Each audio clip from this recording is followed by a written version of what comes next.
Ito po mga kaakibat, magandang umaga po. Ito po yung lahi ng Duroc Petrin. Kahit native po yung inahin niya, yung nanay niya. Ito po yung nanay niya. Native po yan. Pero ang na-produce po niya galing po sa artificial insemination. Yan po siya. Ganda po niya, tingnan niyo. Parang lahi na po siyang Duroc Petrin. Tingnan niyo po yung tenga niya, ang ganda. Tapos ang lalaki ng pigi niya. Oh, ang ganda. Ito po yung nanay niya. Native po yan. Oh.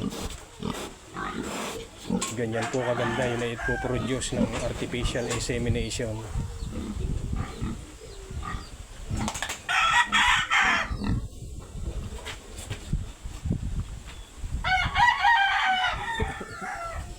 Ganda. Ayos mga kakibat.